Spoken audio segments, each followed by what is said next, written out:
Donc je m'appelle Nina, j'ai 30 ans et je suis en couple binational avec un Béninois depuis, on va dire 2017-2018. Alors je l'ai rencontré quand j'étais en mission humanitaire au Bénin en 2017, donc ça remonte un peu maintenant. Et depuis, on est en couple à distance, on va dire. Et on espère que ce sera plus pour trop longtemps qu'on sera à distance, parce que c'est vrai que c'est compliqué pour pouvoir construire sa vie, de devoir faire une relation comme ça sur le long terme à distance, ça a quand même ses limites. Donc voilà, on essaye de prendre notre mal en patience. De toute façon, dans ce genre de parcours, on est obligé d'être patient, puisqu'on sait que les choses vont prendre du temps. Donc, mais bon, on tient. Avec Chouchou, on s'est connus en 2017.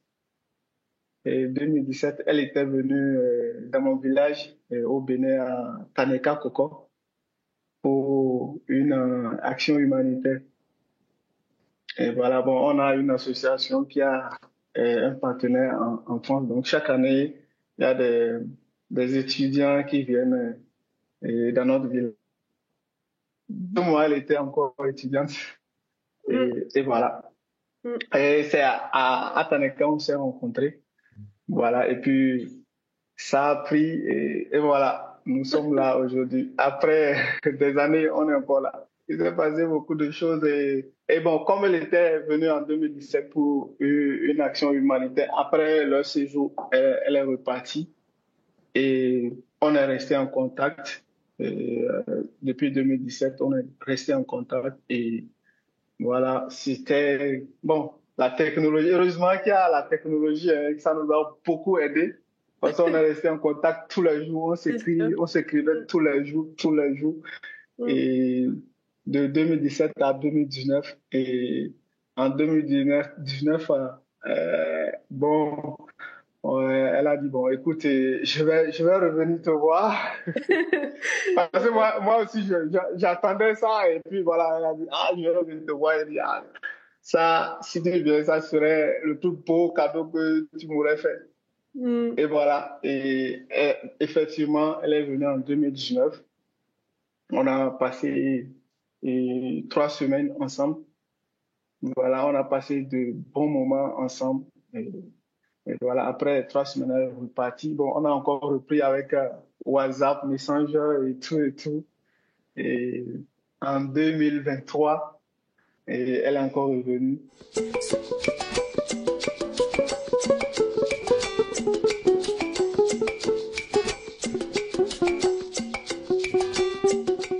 Et puis bon, entre-temps, on a fait aussi des demandes de visa, etc. Donc, c'est ce qui fait que ça a un peu tardé aussi mes voyages, parce que on a fait des demandes entre-temps qui ont été refusées. Donc, en 2024, oui, on a décidé que il faut qu'on fasse une demande de visa.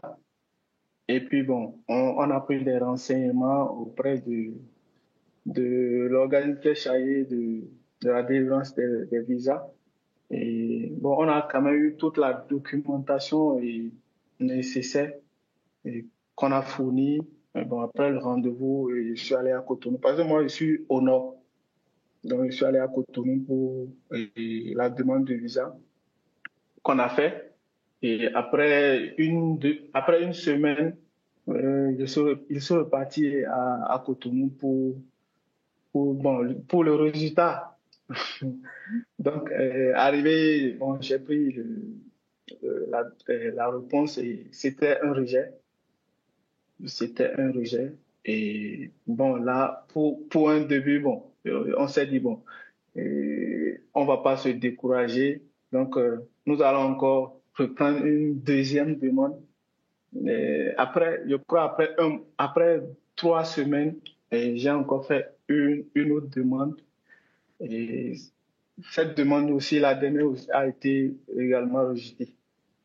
Et bon, on se disait pour la deuxième, ça allait prendre quoi, ça allait marcher. Mais bon, le jour où j'ai pris l'enveloppe et Quand je l'ai ouvert, j'ai vu Roger, ça m'a tellement déçu. Ah, c'est pas facile.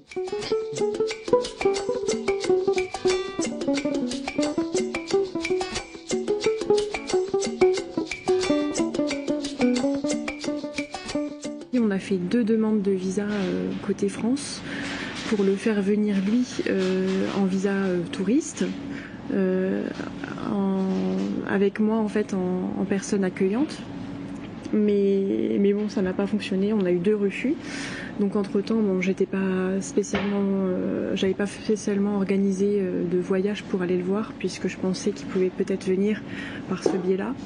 Et je suis retournée le voir en 2023 et là je retourne le voir dans un mois. Donc c'est des grandes périodes sans se voir. Ça commence à peser, on va dire, mais pour l'instant on tient. Mais on espère que là ça va un peu se débloquer avec la nouvelle demande que je vais faire pour le faire venir. J'espère, je croise les doigts. J'ai la chance d'être dans un endroit qui est transfrontalier. Donc j'ai une carrière en fait au Luxembourg depuis quelques années maintenant. Et donc en fait je vais tenter parce que maintenant je suis résidente luxembourgeoise depuis maintenant plusieurs mois. Donc je vais tenter de le faire venir par le Luxembourg en demandant aussi un visa au Luxembourg en fait et plus du côté français, puisqu'en fait du côté français c'est compliqué. C'est vraiment très compliqué et j'avais pas forcément envie de passer par la case mariage tout de suite de manière forcée en fait pour pouvoir le faire venir. Je voulais pas forcément passer par la case mariage de manière obligée. Je voulais aussi qu'on ait aussi plus de temps pour évoluer tous les deux, que lui puisse être implanté, soit refaire un peu des études ou trouver un travail, etc. Mais j'avais pas forcément envie de le faire venir en étant déjà mariée, parce que obligée pour le faire venir en fait. Même si honnêtement, je pense que si vraiment ça fonctionne pas, ça sera ce qu'on fera. Mais bon, c'est pas envisagé pour l'instant. Donc bon, on verra bien, j'espère, je croise les doigts.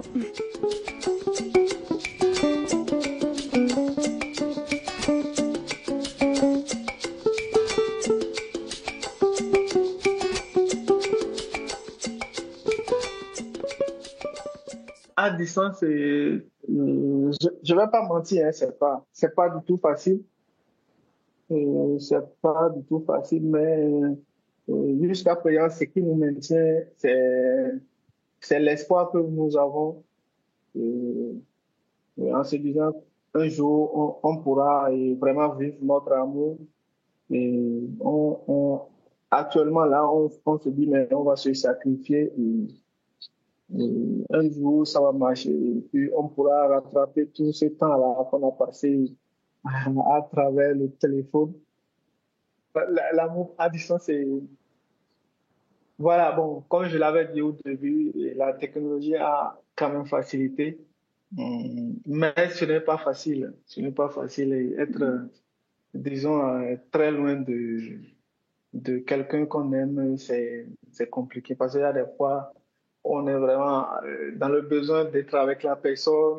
C'est compliqué et oui, le fait de devoir passer par WhatsApp à chaque fois, c'est ennuyant quoi. Sur le long terme, c'est ennuyant parce que bon, c'est mon confident de tous les jours, donc j'ai envie de lui partager plein de choses et de lui parler de tout et n'importe quoi. Et c'est vrai que bah, c'est compliqué hein, quand sa moitié elle est loin. En plus, quand le réseau n'est pas génial, ou simplement quand il y a de la pluie sur les tôles du toit, c'est un peu compliqué de de pouvoir s'écouter. Donc bah c'est carrément compliqué quoi. Donc bon, on s'écrit, voilà. Et puis après bon bah heureusement oui qu'on a de l'espoir. Sinon on serait pas là quoi. On essaye de on essaye de se dire qu'un jour ça va marcher, qu'un jour on va pouvoir être ensemble et et faire des choses banales qu'un couple peut faire.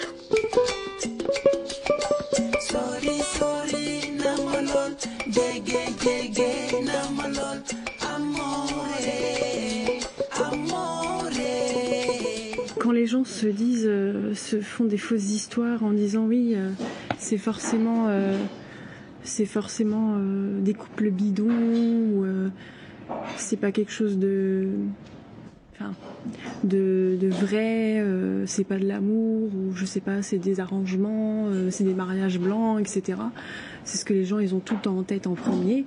Mais bon, ça vous tombe dessus. Enfin, moi j'ai rien calculé, c'est venu naturellement. On avait juste simplement envie de se raconter nos vies, de se parler. Et ça a démarré simplement, en fait, naturellement. On s'est pas pris la tête. Il était disponible pour répondre, j'étais disponible pour répondre. Et voilà, on s'est répondu et c'est comme ça que ça s'est construit. Hamid, il a un parcours de vie qui est très étonnant. Enfin, en tout cas, moi, ça me force le respect puisque il a perdu sa mère très jeune. Et il a fait face à des moments de vie très difficiles et je pense que ça l'a aidé à beaucoup se construire et je suis toujours en admiration quand je vois sa manière de réagir face aux gens, le relationnel qu'il a avec eux. Je trouve que c'est tellement intelligent que moi ça m'intéresse. J'ai jamais vu personne agir de cette manière ici. On n'a rien fait du mal, tu vois. On veut seulement être ensemble.